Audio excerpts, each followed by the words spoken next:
721구역 장웅 집사입니다. 고린도전서 1장입니다. 하나님의 뜻을 따라 그리스도 예수의 사도로 부르심을 받은 바울과 형제 소스데네는 고린도에 있는 하나님의 교회 곧 그리스도 예수 안에서 거룩하여지고 성도라 부르심을 받은 자들과 또 각처에서 우리의 주 곧 그들과 우리의 주 되신 예수 그리스도의 이름을 부르는 모든 자들에게 하나님 우리 아버지와 주 예수 그리스도로부터 은혜와 평강이 있기를 원하노라. 그리스도 예수 안에서 너희에게 주신 하나님의 은혜로 말미암아 내가 너희를 위하여 항상 하나님께 감사하노니 이는 너희가 그 안에서 모든 일 곧 모든 언변과 모든 지식의 풍족함으로 그리스도의 증거가 너희 중에 견고하게 되어 너희가 모든 은사에 부족함이 없이 우리 주 예수 그리스도의 나타나심을 기다림이라. 주께서 너희를 우리 주 예수 그리스도의 날에 책망할 것이 없는 자로 끝까지 견고하게 하시리라. 너희를 불러 그의 아들 예수 그리스도 우리 주와 더불어 교제하게 하시는 하나님은 미쁘시도다. 형제들아 내가 우리 주 예수 그리스도의 이름으로 너희를 권하노니 모두가 같은 말을 하고 너희 가운데 분쟁이 없이 같은 마음과 같은 뜻으로 온전히 합하라. 내 형제들아 글로에의 집편으로 너희에 대한 말이 내게 들리니 곧 너희 가운데 분쟁이 있다는 것이라. 내가 이것을 말하거니와 너희가 각각 이르되 나는 바울에게 나는 아볼로에게 나는 게바에게 나는 그리스도에게 속한 자를 한다는 것이니 그리스도께서 어찌 나뉘었느냐. 바울이 너희를 위하여 십자가에 못 박혔으며 바울의 이름으로 너희가 세례를 받았느냐. 나는 그리스도와 가이오 외에는 너희 중 아무에게도 내가 세례를 베풀지 아니한 것을 감사하노니 이는 아무도 나의 이름으로 세례를 받았다 말하지 못하게 하려 함이라. 내가 또한 스데바나 집 사람에게 세례를 베풀었고 그 외에는 다른 누구에게 세례를 베풀었는지 알지 못하노라.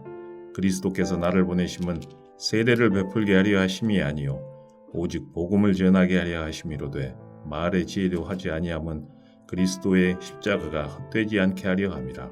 십자가의 도가 멸망하는 자들에게는 미련한 것이요 구원을 받는 우리에게는 하나님의 능력이라.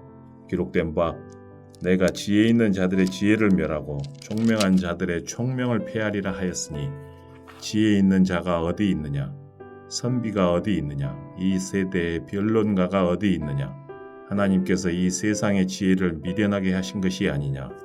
하나님의 지혜에 있어서는 이 세상이 자기 지혜로 하나님을 알지 못하므로 하나님께서 전도에 미련한 것으로 믿는 자들을 구원하시기를 기뻐하셨도다. 유대인은 표적을 구하고 헬라인은 지혜를 찾으나 우리는 십자가에 못 박힌 그리스도를 전하니 유대인에게는 거리끼는 것이요 이방인에게는 미련한 것이로되 오직 부르심을 받은 자들에게는 유대인이나 헬라인이나 그리스도는 하나님의 능력이요 하나님의 지혜이니라. 하나님의 어리석음이 사람보다 지혜롭고 하나님의 약하심이 사람보다 강하니라. 형제들아 너희를 부르심을 보라. 육체를 따라 지혜로운 자가 많지 아니하며 능한 자가 많지 아니하며 문벌 좋은 자가 많지 아니하도다. 그러나 하나님께서 세상에 미련한 것들을 택하사 지혜 있는 자들을 부끄럽게 하려 하시고 세상에 약한 것들을 택하사 강한 것들을 부끄럽게 하려 하시며 하나님께서 세상에 천한 것들과 멸시받는 것들과 없는 것들을 택하사 있는 것들을 폐하려 하시나니 이는 아무 육체도 하나님 앞에서 자랑하지 못하게 하려 하심이라. 너희는 하나님으로부터 나서 그리스도 예수 안에 있고 예수는 하나님으로부터 나와서 우리에게 지혜와 의로움과 거룩함과 구원함이 되셨으니 기록된 바 자랑하는 자는 주 안에서 자랑하라 함과 같게 하려 함이라. 하늘에 계신 우리 아버지여 이름이 거룩히 여김을 받으시오며 나라가 임하옵시며 뜻이 하늘에서 이룬 것 같이 땅에서도 이루어지이다. 오늘날 우리에게 일용할 양식을 주옵시고 우리가 우리에게 죄 지은 자를 사하여 준 것 같이 우리 죄를 사하여 주옵시고 우리를 시험에 들게 하지 마옵시고 다만 악에서 구하옵소서. 대개 나라와 권세와 영광이 아버지께 영원히 싸움나이다. 아멘.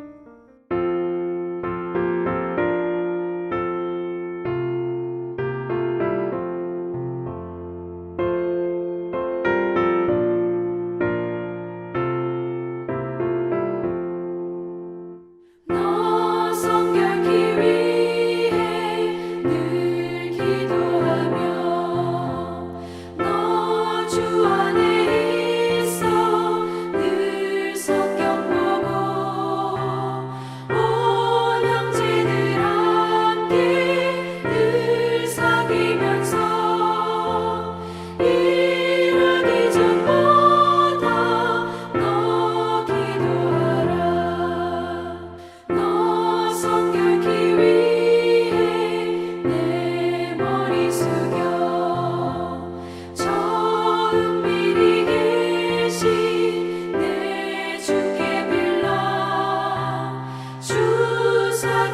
살면 주 닮으리니 널 보는 이마다 주 생각하리.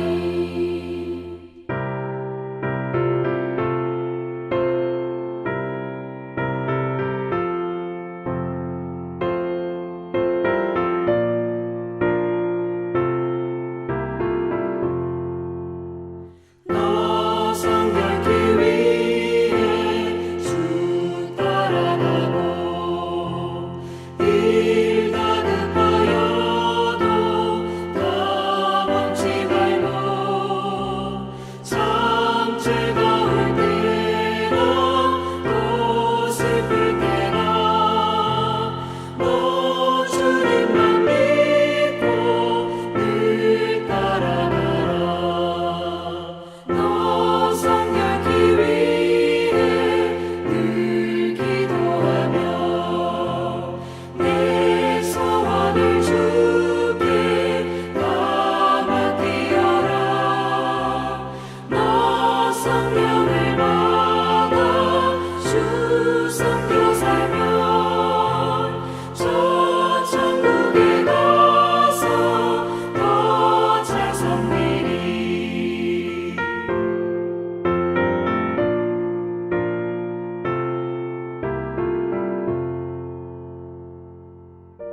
오늘 함께 나눌 말씀은 역대하 24장 22절 말씀입니다.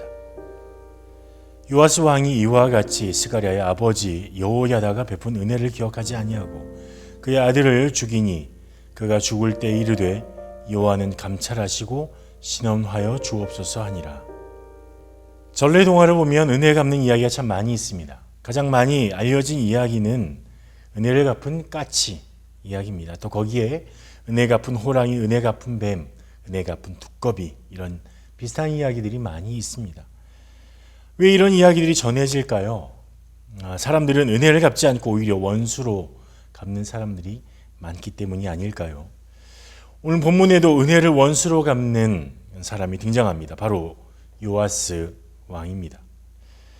요아스 왕은 7살에 왕위에 올라서 40년 동안 유다를 다스린 왕입니다.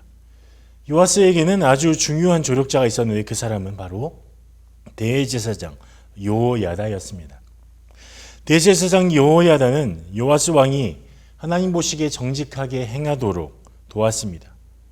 그래서 요아스 왕은 무너졌던 하나님의 성전을 보수할 계획을 세우게 됩니다. 그리고 이스라엘 백성들과 이스라엘의 지도자들은 이 계획을 기쁘게 받아들이고 동참했습니다. 그래서 헌금을 드렸는데 헌금함이 차고 넘칠 정도로 헌금을 드렸습니다. 성전을 보수한 요아스 왕은 대제사장 여호야다가 있는 동안에 계속해서 하나님께 드리는 번제를 멈추지 않았습니다. 이렇게 나를 이끌어줄 조언자, 조력자가 있는 것은 정말 복된 일입니다. 꽤 오래전부터 한국 사회 안에서는 멘토링이라는 것이 크게 유행했었습니다. 지금도 우리는 멘토, 멘티라는 말을 많이 사용합니다. 이 멘토링이라는 것은 풍부한 경험과 지혜를 가진 사람이, 신뢰할 수 있는 사람이 1대1로 지도와 조언을 하는 것을 말합니다. 이게 어디서부터 비롯됐냐면 옛날 트로이 전쟁 때 그리스 연합국 중에 소속되어 있던 이 아타카 왕국의 왕인 오디세우스가 전쟁에 나가면서 자신의 아들을 자기 친구에게 맡긴 때서부터 시작됐습니다. 이 왕의 아들을 맡은 친구, 이 사람의 이름이 바로 멘토였는데요. 이 왕의 아들을 친아들처럼 정성을 다해서 훈육하며 키웠습니다. 왕의 친구는 왕의 아들에게 때로 엄한 아버지처럼 또는 친구처럼 선생이 되면서도 이 친구가 되어주는 이 사람이 되어서 왕의 아들이 훌륭하게 성장하는 데 있어서 큰 도움을 주었습니다. 전쟁이 끝나고 10년 후에 이 오디세우스 왕이 트로이 전쟁을 끝내고 돌아왔을 때 왕의 아들은 정말 놀라울 정도로 잘 성장해 있었습니다. 그래서 오디세우스 왕이 자신의 아들을 이렇게 훌륭하게 교육한 이 친구에게 이름을 부르며 이렇게 얘기했습니다. 역시 자네다워, 역시 멘토다워, 이렇게 칭찬했습니다. 그래서 이후로 백성들 사이에서 훌륭하게 제자를 교육시킨 사람을 바로 멘토라고 불렀다, 이런 유래가 있습니다. 좋은 멘토가 되어주는 것, 인생에 정말 복된 일입니다. 또 좋은 멘토를 갖는 것, 그것 또한 큰 복입니다. 여러분들은 누군가에게 이렇게 좋은 멘토가 되어주고 있습니까? 아니면 좋은 멘토를 만나서 멘티로서 그렇게 살아가고 있습니까? 예수님이 우리의 진정한 멘토인 것을 우리는 기억해야 합니다. 예수님은 우리의 길을 인도해 가시는 분이고 우리는 예수님의 길을 따라가는 사람입니다. 예수님의 길을 따라서 예수님의 말씀을 따라서 살아갑니다. 이렇게 대제사장 여호야다는 훌륭한 멘토로서 멘티인 요아스 왕을 하나님의 선한 길로 인도했습니다. 하나님 보시기에 정직한 왕이 되도록 성장하도록 그렇게 도왔습니다. 선한 선생이었던 대제사장 여호야다는 그 공로가 인정되어서 죽은 이후에 다윗성에 있는 왕들의 묘실에 안장되는 영광도 얻었습니다. 그러니까 백성들이 여호야다를 이스라엘의 왕들처럼, 유다의 왕들처럼 여겼다는 것입니다. 그 정도로 동등한 위치로 여겼습니다. 우리가 이런 사람이 되어야 하지 않을까요? 그런데 문제는 대제사장 여호야다가 죽고 나서 일어났습니다. 하나님 보시기에 정직하게 행하던 요아스 왕이 변한 것입니다. 변해도 너무 악하게 변했습니다. 하나님의 전을 버리고 우상을 섬기고 선지자들의 경고를 무시했습니다. 거기다가 여호야다의 아들 스가랴의 경고를 듣자 이 스가랴를 성전 뜰 안에서 돌로 쳐 죽이는 일까지 행했습니다. 어째서 하나님 앞에서 정직하게 행했던 이 요아스 왕이 악한 길에 빠졌을까요? 그 이유가 무엇이었을까요? 첫 번째는 교만 때문입니다. 11절에 보면 여호야다가 죽은 후에 유다 방백들이 와서 왕에게 절하매 왕이 그들의 말을 듣고 라고 말하고 있습니다. 여호야다가 죽자 유다의 지도자들이 이 방백들이 요아스 왕을 찾아옵니다. 상당한 정치적 영향력을 가지고 있었던 지도자들은 요아스 왕을 부추기기 시작했습니다. 17절에 보면 절하매라고 번역되어 있는데 공동 번역에는 이 부분을 엎드리니라고 번역하고 있습니다. 또 새 번역에는 부추겨서, 또 현대인의 성경에는 설득하여라고 번역하고 있습니다. 이 멘토가 바뀌는 장면이 바로 여기에서 나타납니다. 요아스 왕은 이전에 대제사장 여호야다를 멘토로 삼아 하나님의 길을 쫓았는데 이제 요아스 왕의 멘토가 이스라엘의 지도자들로 바뀌었습니다. 이스라엘의 유력자들로 바뀌게 된 것입니다. 여호야다를 통해서 하나님을 따르는 방법을 배웠지만 이제 더 이상 요아스는 하나님을 따르지 않습니다. 자신을 높여주고 자신에게 절하고 자신에게 굽신거리고 엄지손가락을 지켜 세워주는 이 방백들, 유다의 지도자들을 바라봅니다. 결국 요아스는 나를 높여주는 방백들의 말을 따르게 됩니다. 요아스는 교만해졌고 교만해진 요아스는 악해졌습니다. 그래서 요아스의 교만은 하나님을 버리는 데까지 갔습니다. 18절에 보면 그의 조상들이 하나님 여호와의 전을 버리고 아세라 목상과 우상을 섬겼으므로 그 죄로 말미암아 진노가 유다와 예루살렘에 임하니라. 여기서 18절에 그의라고 표현되어 있지만 이 원문을 보면 이 주어가 3인칭 남성 복수형입니다. 즉 복수라는 거예요.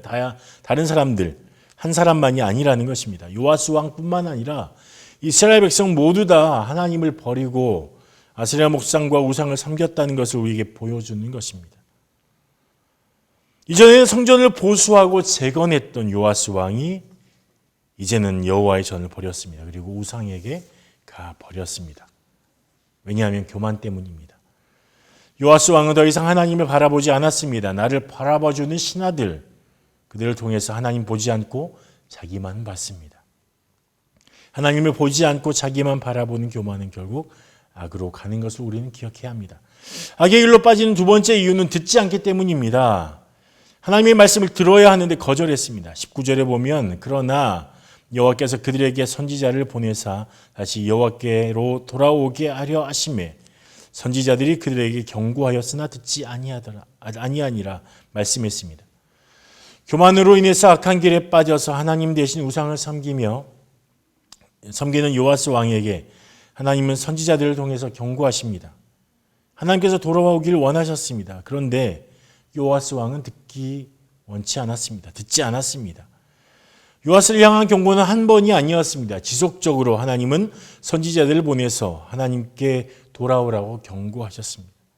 하지만 우상 숭배자들의 말에 빠져있던, 자기를 지켜 세워주는 지도자들의 말에 빠져있던 요아스 왕은 하나님께 돌아가기를 거절합니다.